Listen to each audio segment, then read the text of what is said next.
हमारे मोदी जी को बहुत शौक है ये पूछने का कि तुम्हें कब्रिस्तान चाहिए कि शमशान चाहिए। मुझे उनकी 2018 की वो स्पीच याद है जो उन्होंने फतेहपुर में दी थी। कहा था कि शमशान चाहिए कि कब्रिस्तान चाहिए, और बार बार ये पूछा गया पब्लिक से और कहलवाया गया कहो कि शमशान चाहिए, कहो कि शमशान चाहिए। मैं आपसे निवेदन करता हूं कि 22 तारीख को होने वाले इलेक्शन में टीएमसी के नेता को जिताकर, विपक्षी की नेता को हराकर शमशान ही पहुंचा दीजिए। इसलिए कि इनको जब मोदी जी और अमित शाह ने ममता बनर्जी के ऊपर इल्जाम लगाया और किसी ने उनको ममता से ममता बेगम कहने की कोशिश की, तो उन्होंने अपने स्टेज पर चंडी पाठ करके बताया कि मैं इतनी बड़ी हिंदू हूं कि तुम विचार में नहीं ला सकते हो, तुम अपने दिमाग में नहीं ला सकते हो। और मैं भी चूंकि संस्कृत का थोड़ा बहुत ज्ञानी हूं, मुझे मालूम है कि उन्होंने चंडी पाठ जो किया था और संस्कृत के जो मंत्र उन्होंने पढ़े थे, मैं चैलेंज के साथ कह सकता हूं कि इतने मंत्र इस देश के चौकीदार मोदी को भी मालूम नहीं है और योगी को भी मालूम नहीं है। जितने मंत्र ममता बनर्जी ने संस्कृत में पढ़े वो योगी जी से पूछ लो तो उनको भी स्वाहा के अलावा कुछ नहीं मालूम है। हमारे हिंदू भाइयों को बहुत बहुत आदाब।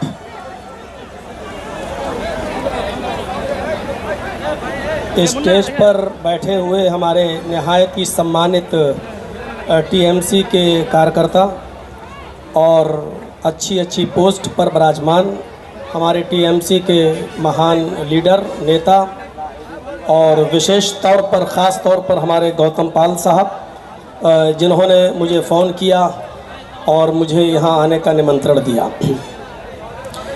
आज आपकी ये सभा देखकर मुझे बहुत ही ज़्यादा प्रसन्नता और खुशी हो रही है, और होना भी चाहिए, क्योंकि मैं आज तक किसी भी राजनीतिक स्टेज पर जाकर मैंने किसी नेता का प्रचार नहीं किया है।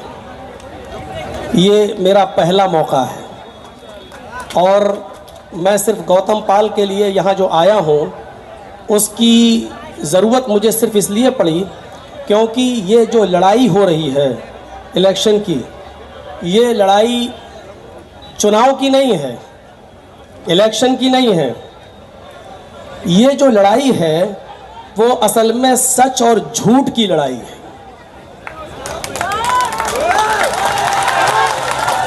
मैं इसलिए आपके सामने आया हूं ताकि आपको होशियार करूं, आपको केयरफुल करूं और ये बताऊं कि ये लड़ाई इस बात की लड़ाई है कि सच क्या है और झूठ क्या है, बेईमानी क्या है और सच्चाई क्या है, ईमानदारी क्या है। और इसी चीज़ को मैं उजागर करने के लिए आपके सामने आया हूँ। इस वक्त हम और आप सब जानते हैं कि हमारे इस खूबसूरत बंगाल को भी गुजरात बनाने की नापाक कोशिश की जा रही है, लेकिन मुझे आपसे ये उम्मीद है कि आप ऐसे जहरीले सांपों के फन को कुचल देंगे और उनको उनके इरादों में कामयाब नहीं होने देंगे। ये लड़ाई बंगाल को बचाने की लड़ाई है, ये लड़ाई इस देश को बचाने की लड़ाई है। अगर ये लड़ाई देश के बचाने की और बंगाल के बचाने की नहीं होती तो मैं नहीं आता। मैं सिर्फ इसलिए आया हूं कि आपको ये बता दूं कि किस तरीके से हवाई जहाज के अड्डे, एयरपोर्ट बेच दिए गए हैं, किस तरीके से स्टेशनें बेच दी गई हैं, LIC बेच दी गई है और स्टेडियम को अपने नाम पर बनाया जा रहा है।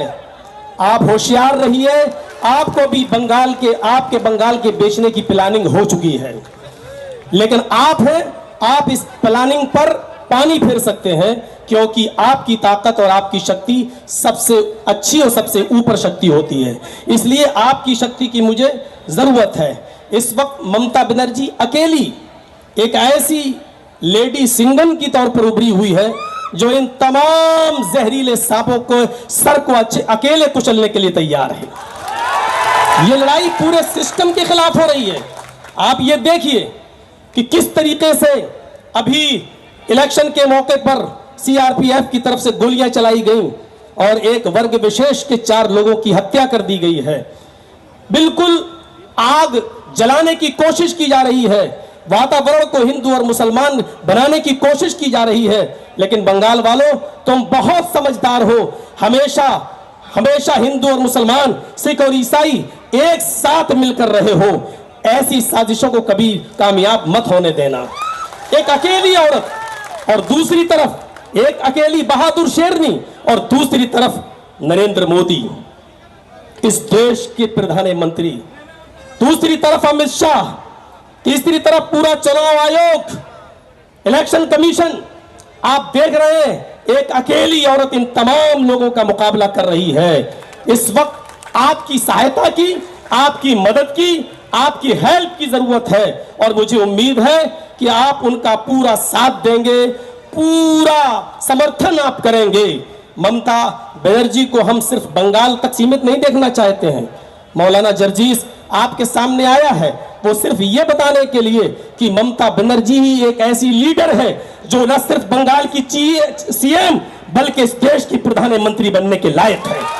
वही है जो इस देश के उसूलों पर कायम रह सकती है, जो संविधान को बचा सकती है, जो हिंदू और मुसलमान सबको एक साथ लेकर चल सकती है।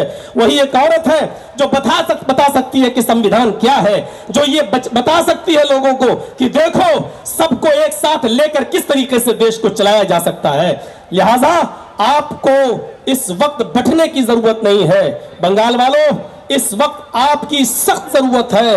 माहौल खराब करने की नापाक अपवित्र कोशिशें की जा रही हैं, लेकिन आप उन तमाम कोशिशों को नाकाम कर दीजिए। और गौतम पाल साहब के लिए मैं खुसूसी तौर पर यह कहूंगा कि इतने भारी वोटों से इनको जिताइए, इतने भारी वोटों से कि दुश्मन सोचने पर मजबूर हो जाए। हमारे मोदी जी को बहुत शौक है ये पूछने का कि तुम्हें कब्रिस्तान चाहिए कि शमशान चाहिए। मुझे उनकी 2018 की वो स्पीच याद है जो उन्होंने फतेहपुर में दी थी। कहा था कि शमशान चाहिए कि कब्रिस्तान चाहिए, और बार बार ये पूछा गया पब्लिक से और कहलवाया गया कहो कि शमशान चाहिए, कहो कि शमशान चाहिए। मैं आपसे निवेदन करता हूं कि 22 तारीख को होने वाले इलेक्शन में टीएमसी के नेता को जिताकर, विपक्षी की नेता को हराकर शमशान ही पहुंचा दीजिए, इसलिए कि इनको शमशान से बहुत ज्यादा प्यार है, इनको शमशान से बहुत ज्यादा मोहब्बत है। इनको आप शमशान पहुंचाने का काम कीजिए। मेरे भाइयों और बहनों, आप सबसे मैं एक निवेदन और करना चाहता हूं, और वो बहुत खास निवेदन है। दुनिया का कोई धर्म ऐसा नहीं है जिसने नफरत सिखाई हो। दुनिया में कोई धर्म ऐसा नहीं है कि जिसने नफरत सिखाई हो। और जब मोदी जी और अमित शाह ने ममता बनर्जी के ऊपर इल्जाम लगाया और किसी ने उनको ममता से ममता बेगम कहने की कोशिश की, तो उन्होंने अपने स्टेज पर चंडी पाठ करके बताया कि मैं इतनी बड़ी हिंदू हूं कि तुम विचार में नहीं ला सकते हो, तुम अपने दिमाग में नहीं ला सकते हो।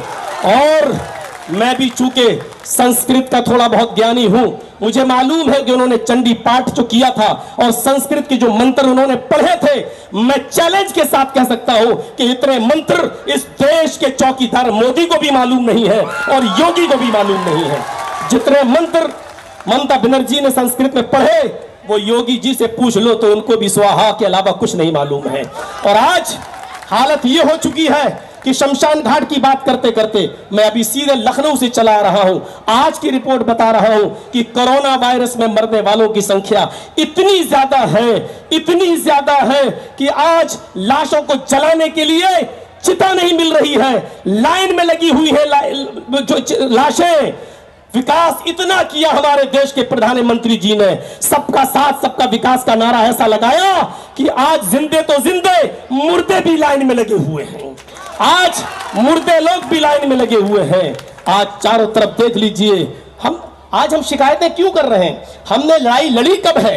हमने भाईचारे के ऊपर लड़ाई कभी लड़ी है? हमारी तो लड़ाई हमेशा मंदिर और मस्जिद के ऊपर रही है, और आज देख लीजिए मंदिर भी बंद है और मस्जिदें भी बंद हैं। मेरे भाइयों, मंदिर और मस्जिद के मुद्दों से उठकर विकास के मुद्दे पर आइए, भाईचारे के मुद्दे पर आइए, देश की उन्नति के मुद्दे पर आइए और भाईचारा हमेशा कायम रखिए।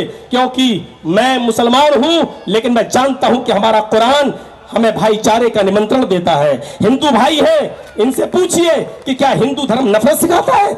मैं एक मंत्र आपके सामने पढ़ता हूं और देखिए इस मंत्र में क्या कह रहे हैं रामचंद्र जी। रामचंद्र जी कह रहे हैं, प्रत्यत्यम चारुन धर्म गोपी थाय पुरहु यसे मरुद्रिग्नागही। प्रत्यत्यम चारुन धर्म गोपी थाय पुरहु यसे मरुद्रिग्नागही। तुम्हारे शब्दों के वार से, तुम्हारी जबान से निकलने वाले कोई शब्द से किसी दूसरे व्यक्ति को तकलीफ नहीं होनी चाहिए। जो हिंदू धर्म हमें शब्दों के जबान पर, जीभ पर कंट्रोल करने का आदेश दे रहा हो और जो ये कह रहा हो कि अपने शब्दों से जब जबान से बोलो तो ऐसा शब्द यूज नहीं होना चाहिए कि जिससे किसी मनुष्य को तकलीफ हो, चाहे वो हिंदू या मुसलमान, किसी को तकलीफ नहीं होनी चाहिए। वो धर्म ये कैसे बर्दाश्त करेगा कि एक समुदाय, एक वर्ग विशेष पर दूसरा वर्ग विशेष जुल्म करे। माफ करना, ये हमारी राजनीति को गंदी पॉलिटिक्स तो हो सकती है, लेकिन ये धर्म की शिक्षा नहीं हो सकती है कि कोई किसी से नफरत करे। आज अफसोस होता है कि हिंदू और मुसलमान बनाने की कोशिश की जा रही है। हमारा कुरान भी यही कहता है, या अय्युहन्नास इन्ना खलकनाकुम मिन ज़करिन व उन्सा। है संपूर्ण जगत की मानव जाति, हमने तुम्हें एक मर्द और एक औरत से पैदा किया है। हमने तुम्हें एक पुरुष और एक स्त्री से जन्मा है। तुम्हारा बाप एक है और तुम्हारी माँ एक है। तुम्हारा बाप आदम है, तुम्हारी माँ हव्वा, जिसको हम वेदों में आशु और युवती शत्रुपा के रूप से हम जानते हैं। हमारा एक ही बाप है मनु और एक ही माँ है शत्रुपा। हम सब उसी की संतान है, हम सब उसी के बेटे हैं। लिहाजा जब बेटे हैं तो सब भाई भाई है। लिहाजा ये धर्म के ठेकेदार जो आज धर्म के ठेकेदार बने हुए हैं, इनको ना धर्म से मतलब है, इनको सिर्फ अपनी कुर्सी से मतलब है। आप भाईचारे को समाप्त मत कीजिएगा, अपना भाईचारा बना कर रखिएगा। और एक बात और कह देता हूं आपसे, इस देश की दो आंखें हैं, एक हिंदू और एक मुसलमान। इस देश के दो हाथ हैं, एक हिंदू और एक मुसलमान। इस देश के दो पैर हैं, एक हिंदू और एक मुसलमान। ये देश उस वक्त सलामत है जब हिंदू भी सलामत है, सुरक्षित है, और मुसलमान भी सुरक्षित है। अगर किसी एक को तकलीफ पहुंचाने की कोशिश की, अगर किसी एक को सताने की कोशिश की, तो गोया कि एक आंख आप फोड़ रहे हैं, एक हाथ आप तोड़ रहे हैं, एक पैर आप काट रहे हैं। और याद रखो, अगर इस देश में एक भी धर्म का, एक भी धार्मिक इंसान को तकलीफ हुई तो यह देश काना हो जाएगा, यह देश लूला हो जाएगा, यह देश लंगड़ा हो जाएगा। इस देश को लंगड़ा होने से, इस देश को लूला होने से, इस देश को अपाहिज होने से बचाइए, और बचाने का काम आपका है। हिंदू और मुसलमान सबको साथ में लेकर चलिए, और यह काम सिर्फ एक ही औरत कर रही है, और वो है ममता दीदी। वो है ममता दीदी, जिसने हिंदू को हिंदू नहीं, मुसलमान को मुसलमान नहीं, जिसने अपना सबसे बड़ा धर्म समझा इंसानियत का, जो गरीबों की मसीहा है। आप गौतम बुद्ध के हाथ को मजबूत करके ममता बनर्जी को मजबूत करिए। वैसे तो मैं आपकी लहर देखकर मैं समझ गया हूं कि गोदी मीडिया क्या चीख चीख कर ऐलान कर रही है और वास्तविकता क्या है, वास्तविकता क्या है। और गोदी मीडिया का हाल तो आप जानते ही क्या है। गोदी मीडिया का हाल कभी सही सच्चाई में समझना है तो यह समझ लीजिए कि गोदी मीडिया यह है कि कोई आदमी अगर पानी में डूब रहा है तो उसको बचाएगी नहीं। कोई आदमी पानी में डूब रहा है और ये गोदी मीडिया उसके सामने पहुंच जाए तो ये उसको बचाएगी नहीं, बल्कि उसके मुंह में कैमरा घुसड़ के पूछेगी आपको कैसा लग रहा है, इस वक्त आपको कैसा लग रहा है, इस वक्त आपको कैसा लग रहा है। और हो सकता है कि शाम तक अब न्यूज चैनलों पर आपको हटाकर अब मुझे ही दिखाया जाए। मुझे मालूम है कि किस सिमत की तरफ आपको बहकाया जाएगा, लेकिन इस लेडी सिंघम के हाथ को मजबूत करिए। ये घायल शेरनी है, घायल शेरनी। अमित शाह और मोदी जी ये सब जहरीले सांप हैं, जहरीले सांप, और इन सांपों के सरों को कुचलने के लिए अकेली शेरनी काफी है। बस आपसे निमंत्रण करता हूं, आपसे अपील करता हूं कि ममता बनर्जी को मजबूत करिए और देश में भाईचारा बना रहने दीजिए। कोई खुश नहीं है इस गवर्नमेंट से, कौन नहीं जानता किसान आज कहां पहुंचे हुए हैं, व्यापारियों का आज क्या हाल हो रहा है, स्कूलों का हाल आज क्या हो चुका है। कोई भी कौम, कोई भी बिरादरी, कोई भी जात कोई भी समूह आज बीजेपी से खुश नहीं है, सब इसको बद्दुआएं दे रहे हैं। लेकिन ममता बनर्जी के इस इलाके में आकर सेंध लगाने की कोशिश की जा रही है। आपसे मैं फिर अनुरोध करता हूं, फिर एक बार रिक्वेस्ट करता हूं, फिर आपसे अपील करता हूं। मुझे आशा है, मुझे उम्मीद है, मौलाना जर्जीस एक मुस्लिम होने के नाते इतना बोलता है कि मैंने आपकी भीड़ देखकर यह अंदाजा लगा लिया है कि आपको जिसको मारना था वो मर चुका है, आपको जिसको मारना था वो मर चुका है, और हमने जनाजा पढ़ा दिया है, हमने जनाजा पढ़ा दिया है। अब दफन करने का काम बाकी रह गया है, वो 22 तारीख को आपका है। मुझे उम्मीद है कि आप दफन कर देंगे। आप गौतम पाल को मजबूत करके टीएमसी को मजबूत करेंगे, बंगाल को बचाएंगे, भाईचारा कायम रखेंगे, और ये अहद, ये वादा करके यहां से उठिए कि हम बंगाल को दोबारा गुजरात नहीं बनने देंगे, और ममता दीदी को हम फिर से लाएंगे। पहले बंगाल में लाइए, और फिर हम सब मिलकर कोशिश करते हैं उनको दिल्ली पहुंचाने की। बंगाल जिंदाबाद, हिंदुस्तान जिंदाबाद। सलाम।